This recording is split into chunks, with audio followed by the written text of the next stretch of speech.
Hello my friends, welcome back to my channel, or if you're new here, welcome to your new favorite place on the internet. My name is Bella, and today I am using the Santa mug as our mic holder just because I saw some people being a little bit sad over the fact that nobody voted for the Santa mug as the holder for the reading challenges. So I thought, hey, let's give the Santa mug a purpose. I'm also going to be using it for my hot drinks like the hot chocolate with tiny marshmallows that I'm going to be doing tomorrow. But for today, I thought it would be kind of cute, kind of fun, kind of silly to use it as a mic holder because it's just adorable, okay? Today, I'm going to be doing a highly requested video. Apparently, a lot of you want to hear me talk about all of the books that I read in the month of November. Even though I don't usually do monthly wrap-ups, so many of you are interested to know my final thoughts on the books that I picked for my November TBR, so I thought Bookmas is a perfect time to, get out of my comfort zone and do things that I don't normally do, like wrap-ups. So, hi! Welcome to my November wrap-up. How many times have I said wrap-up already? I read a total of 11 books in the month of November, and 4 of them were 5 stars. Oh my goodness. And I only had 1 3-star. So honestly, I read some really high quality books last month, and this is like the perfect excuse to talk about them. I mean, why don't we just get started? Because we have 11 books to go through. I started my month by reading Kaiju number 8, volumes 12, 13, and 14. I've been reading Kaiju number 8 for a while now, and it's so sad to know that it's already come to its conclusion because I've grown so fond of these characters and this world and the dynamics between everybody and the general sense of found family that these manga volumes exude. Because yes, this is like your typical shonen manga, but it also has such a beautiful portrayal of the found family trope, which is a weakness of mine, and we have our main character who's called Kafka, and he turns into a monster. He literally turns into the kaijus that the defense force is fighting against, but somehow he manages to control it and use his power for good. So in these 3 last volumes, I'm obviously not going to tell you guys what happens because spoilers, and I don't want to spoil this fantastic story for you, but these 3 volumes definitely focus on the fact that this war against the kaiju is turning into apocalypse level of dangerous. Like, the stakes are getting so high, and somehow between all of the battles and all of the action scenes, we still have time for some character development and some background stories that are going to make your heart melt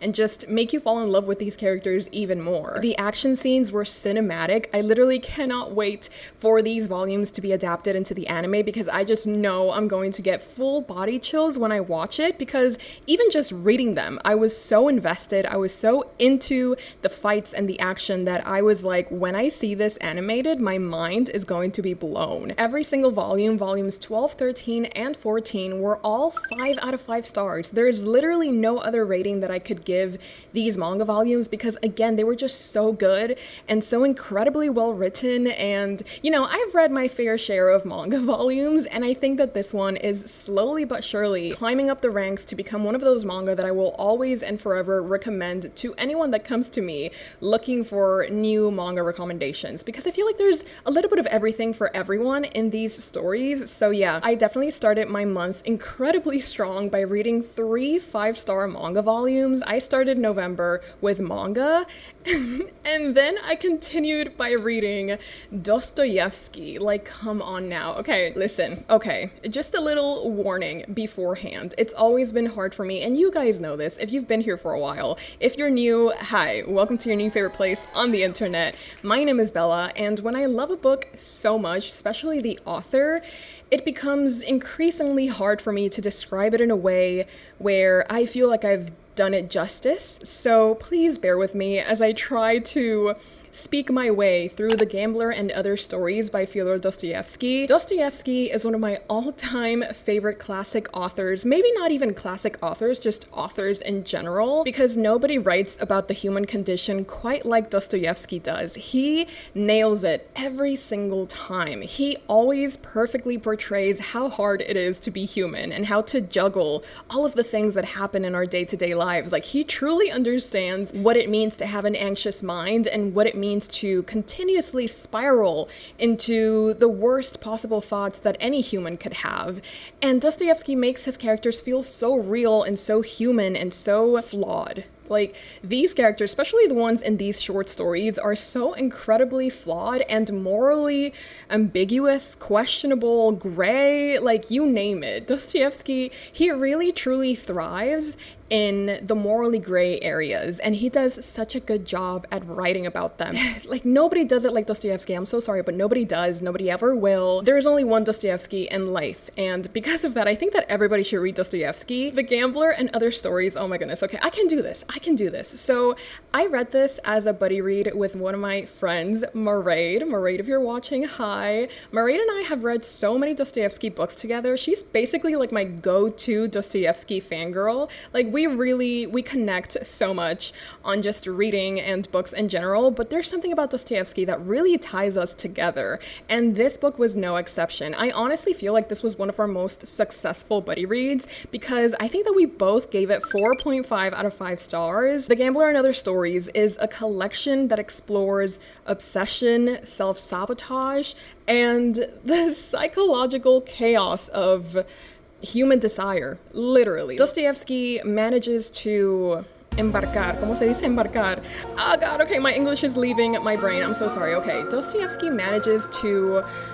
I can do this, okay? I can do this. Just give me a second. Dostoyevsky manages to take on so many different subjects on the human condition, and he does it in such a way that feels so relatable. Like, of course, I don't have a gambling addiction, but thanks to Dostoyevsky and the way that he writes about it, it feels like I can finally understand it. Like, I may not have it for myself, but I understand how destructive it can be. I understand how it can ruin a person's entire life.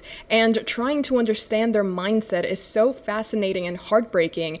And Dostoyevsky explains it to us so perfectly. These stories feel like I was eavesdropping on people that were losing it in public, but they were insisting that they were fine. And I love those kinds of stories, okay? These characters, again, they just felt so raw and unfiltered, and seeing them lose their absolute minds, whether it be because they were poor or because they were trying to fit into European society or because they were lying to themselves and the people that they love, or because their wives died and they're trying to pretend that they're not the reason for their death. It was just such an incredible collection of short stories. I think it truly is my favorite collection of Dostoyevsky short stories. Basically, everyone is making terrible choices and then they're shocked that their terrible choices have terrible consequences. It's emotional, it's philosophical, it's a man screaming into the void that he created. It's just incredible, okay? It's incredible. And this also includes White Nights, which is, I think, one of Dostoyevsky's most famous short novels or short stories. We're following this man who meets this woman at night in the middle of the street, and they start to talk, you know, they start to share a lot of things about each other. They start to share their dreams and their aspirations for the future, and they're also discussing their sadness and what has happened in their lives to make them how they are. And somehow during these conversations, our main character falls in love with said woman. But of course, this is a story about unrequited love. It's a story about dreamers. It's a story about hope and what happens when you lose it. And it's just, okay, Dostoyevsky, come on now. I really don't think I need to say more. It's Dostoyevsky, and I will forever and always recommend Dostoyevsky, especially The Gambler and Other Stories, because it would, like, just look at the amount of tabs. Can you guys tell that I loved The Gambler and Other Stories? Because if not, well, hopefully my review helped you see that. The next book that I spent my November with was Giovanni's Room, written by James Baldwin. This one took me by surprise. I already knew what it was about before I started reading it, but that didn't take away from the impact of how powerful this story truly is. So in Giovanni's Room, we're following David, who is an American that's currently traveling in Paris. He meets this man called Giovanni, and so ensues one of the most tragic stories. I won't even call it a love story because I don't know if it can be categorized as such. I mean, if it is a love story, it's a very tragic one at that, all while battling some deeply horrifying internalized homophobia and David trying to become the type of person or the type of man that he thinks society wants him to be. Our main character, David, struggles with guilt and shame and the consequences of repressing your true self and and again, just trying to erase your true identity and grappling with the fact that who you are and who you love is not accepted and it's frowned upon. David is the perfect example of I would rather ruin myself than confront my own feelings and emotions. The emotional repression in this novel is Olympic level, and it's devastating, okay? Because obviously it's not like he wants to do this, it's that he feels like he has to do it. And I think that that's one of the most heartbreaking parts of the story, the fact that David can never really truly love himself because he can't accept himself. James Baldwin really said, here's a book that's going to destroy you and completely eviscerate your heart in less than 200 pages. And he definitely accomplished that. For sure, absolutely, 100%. This book was intense, it was intimate, it was so beautifully written. Oh my goodness, there are so many lines. Like, look at the amount of tabs that I have for this one. I don't know if you're focusing on what I want to show you, but look at the tabs. Like, come on now.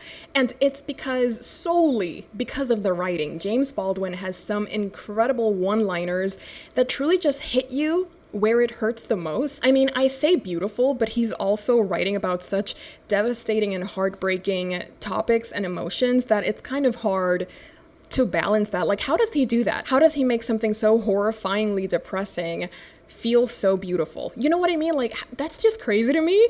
But definitely one of the best parts of Giovanni's Room is the writing. Like, the power that James Baldwin's writing holds is enormous. It's truly what makes the novel what it is. It's why it's a modern classic. I've been living in Giovanni's Room for months, I said, and I just can't stand it anymore. I have to get out of here, please. It's so interesting because Giovanni's Room is not only a physical space, it's also a psychological one. Like, no matter where no matter where David is physically, he's always going to be in Giovanni's room. And I think that's one of the most tragic parts of this book, the way that Giovanni's room is always going to be inside him. It doesn't only represent that room that he spent his time with Giovanni in, it also symbolizes the repression of his identity and all of the guilt and shame that he felt every time that he was with Giovanni, and every time that he felt like he had to hide a piece of himself so that he wouldn't be judged by other people. It's just Giovanni's room.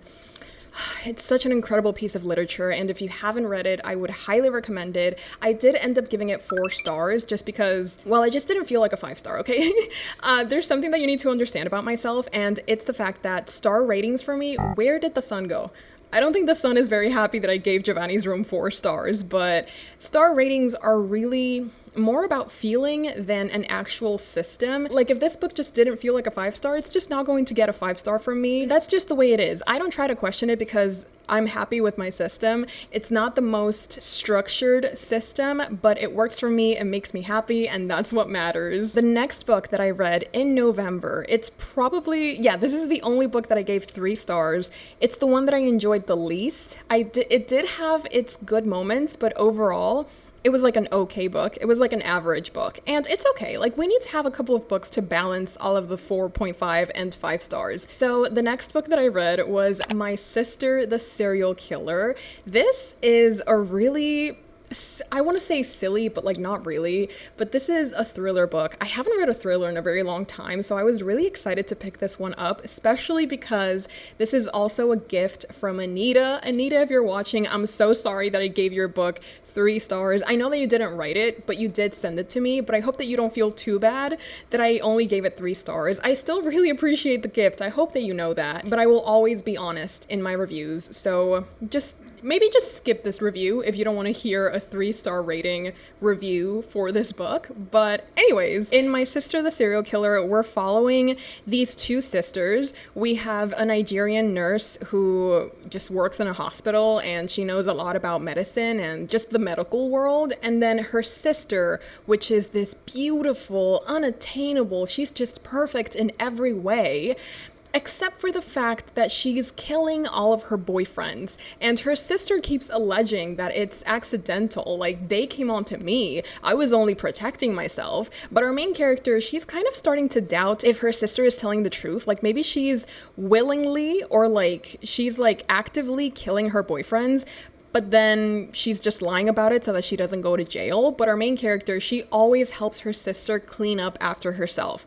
She always cleans up the crime scenes. She always helps, you know, getting rid of the body. And our main character, I should tell you the name, Corede's getting real tired of this dynamic. She's like, I no longer want to protect my sister, especially because she's now dating the man that I've had a crush on for years. So that means that he's either going to die or we're going to be found out. So it's this story about these two sisters that they're, you know, constantly getting away with murder, basically, but our main character has reached, you know, she's reached a point where she no longer wants to help her sister out. So we've got some dark humor going on, we've got family loyalty and what it means to put your family above the law. So here are the things that I loved. I loved the premise, I loved the sister dynamic. I really need to start reading more sister books because I just love seeing the different dynamics between sisters. So that was definitely interesting to read about. I don't know, it just didn't feel entirely complete to me. It felt like, maybe it's because of the writing, because I don't think I really vibe with the writing style of this author. I think that the execution of the novel maybe could have been better,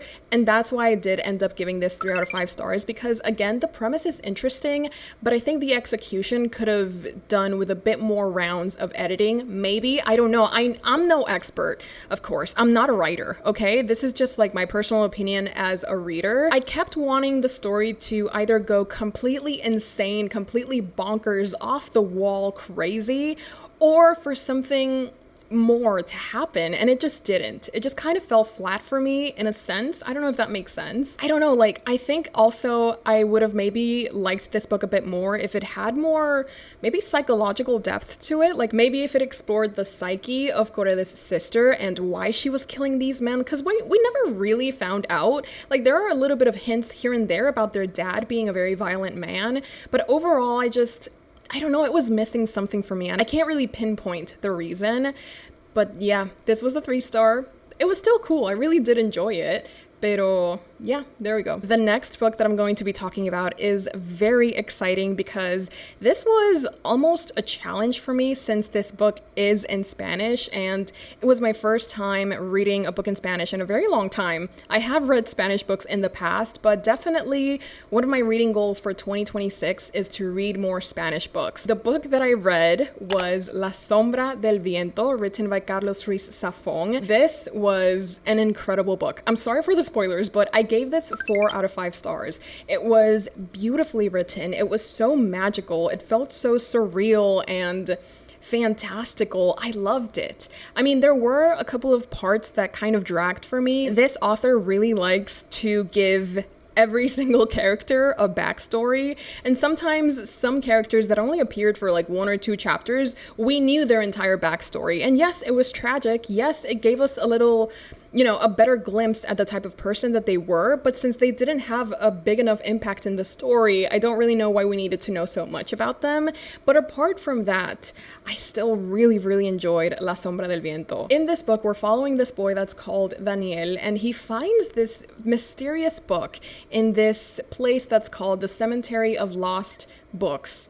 El Cementerio de los Libros Olvidados. Yes. I'm sorry, since I read this in Spanish, I think it's going to be a bit hard for me to like translate anything that was originally in Spanish, but I think we can do it. We can try our best. Our main character, Daniel, finds this forgotten book in this place that's called the Cemetery of Forgotten Books, where all of the books that never get sold, all of the books that nobody else reads or everybody else has forgotten about, all of those books end up in this cemetery. Daniel's dad takes him to this cemetery and he's like, choose one book that you want to adopt for the rest of your life, and this book is going to be with you until you pass away, basically. And Daniel finds this one book that's called La Sombra del Viento, so literally the book that I'm holding in my hands. And it's really cool because this story is a book about books, and I always love reading about characters that love reading and that have sort of based their life around the books that they read, and their personality or the way that they are, the decisions that they make are based on the books that they've read, because obviously I relate deeply to those characters. Daniel becomes obsessed with the story behind La Sombra del Viento because it's just like this really big mystery, and Daniel sort of becomes this low-key detective where he's trying to make sense of the author's existence and why all of his books have been burned, like who is getting rid of all of his books and why.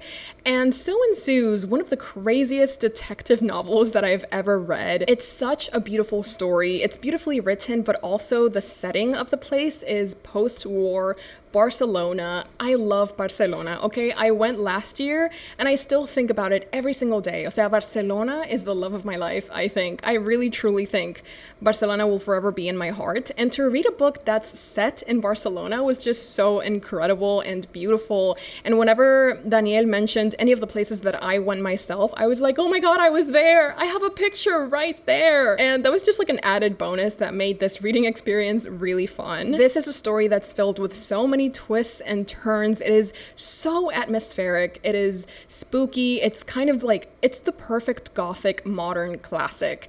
And I really had so much fun with it. And to be honest, I don't think I even struggled with the fact that this was written in Spanish. I think the Spanish is really easy. I don't know if maybe in my mind, I just had this idea that reading in Spanish was going to be hell for me, but it was actually quite enjoyable. And I am so happy that I read La Sombra del Viento in its original language, because I originally had the English edition and so many of you told me that I had to read the original version, and I am so glad that I listened to you guys, because there's just something so beautiful about the Spanish language, and I think that I've been missing out on it just because of my silly old fear that I wasn't going to understand it. But thanks to La Sombra del Viento, I finally know that that's just not the case at all. And now I am so excited to read other Spanish books. So if you guys have any recommendations, please leave them in the comments down below, because I would love to have a list for 2026. The next book that I read, oh my goodness, this was also a 5-star.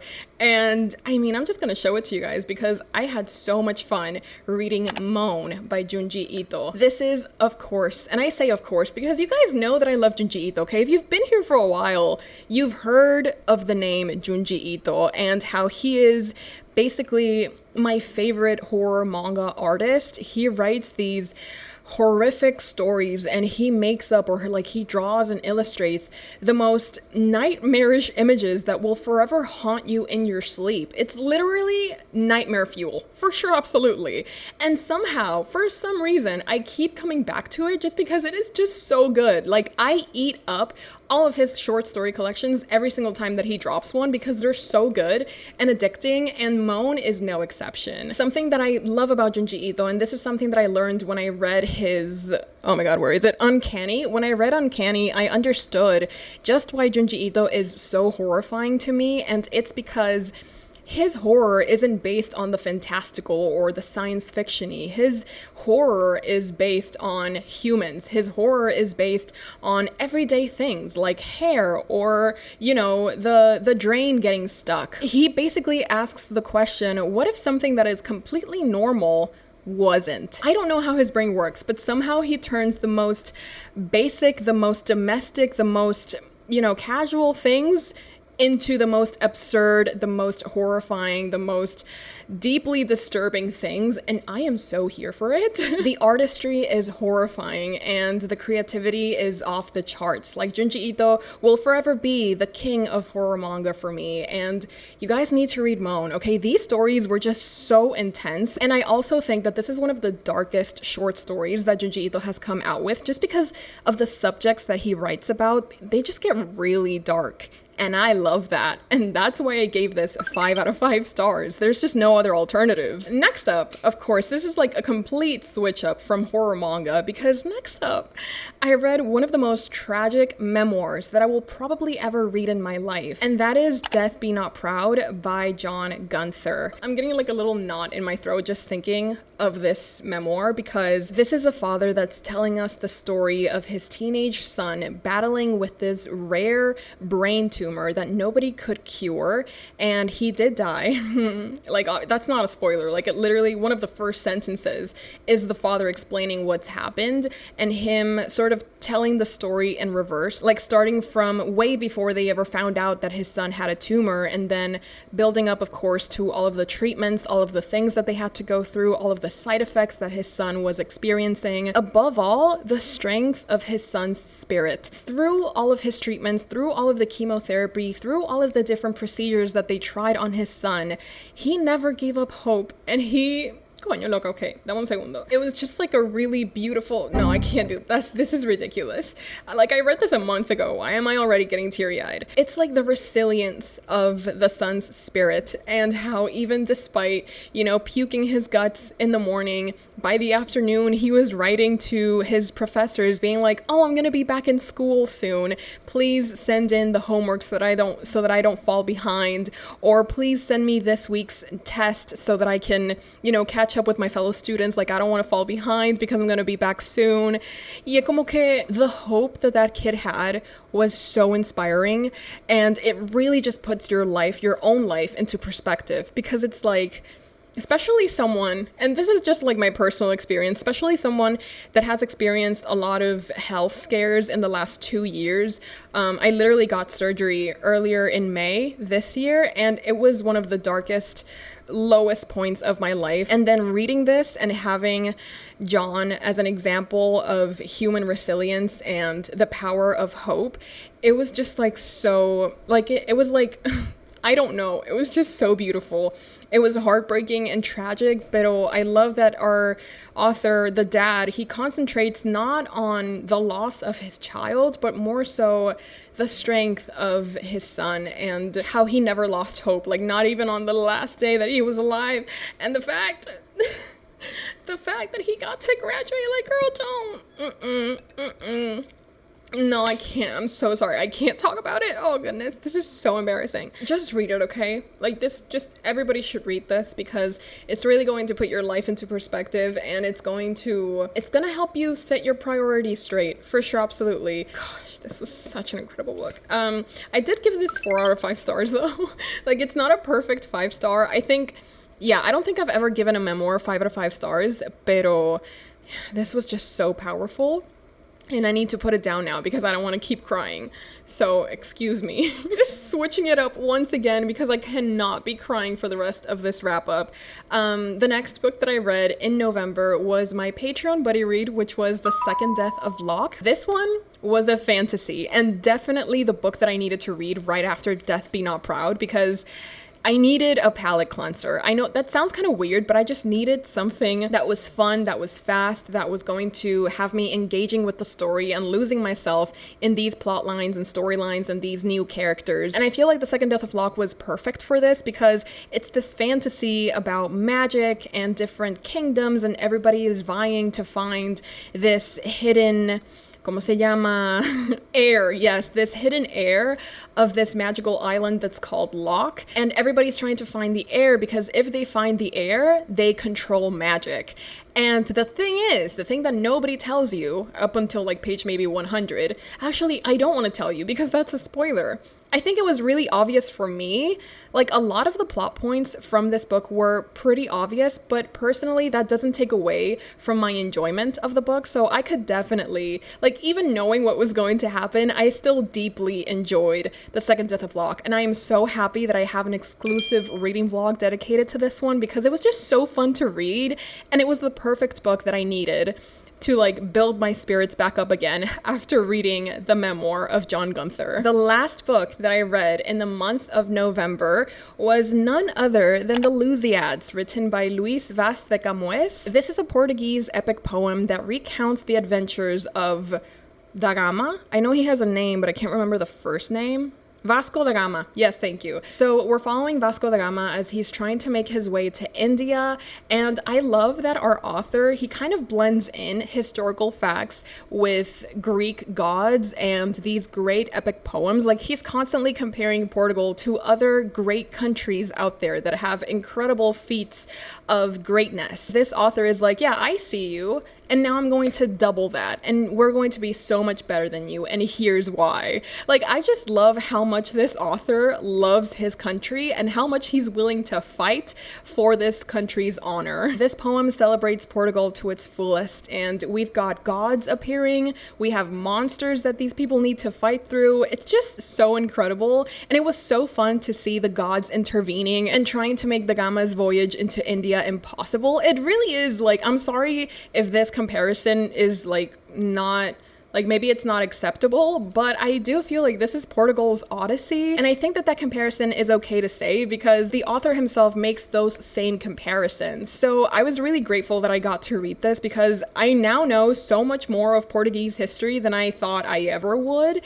And let me just say, Portugal has some really intense history. Like, I can't even imagine what it must have been like to have to study this book in school and have to learn about all of these different people and all of the things that they did. Like, I'm guessing all of the quizzes that they made on the lusiads were asking about what year did this person do this, and what did this person do, and why did he do it, and how many wives did this person have? Like, it would have been such a crazy quiz, I feel like, but also I love studying and I would have studied this book to the death. So I really enjoyed my experience reading the lusiads, and I am so grateful that whoever sent this to me knew that I was going to enjoy it. I did end up giving this 3.5 out of 5 stars. It wasn't my favorite, but it was definitely better than My Sister the Serial Killer, so there you go. These are all of the books that I read in the month of November.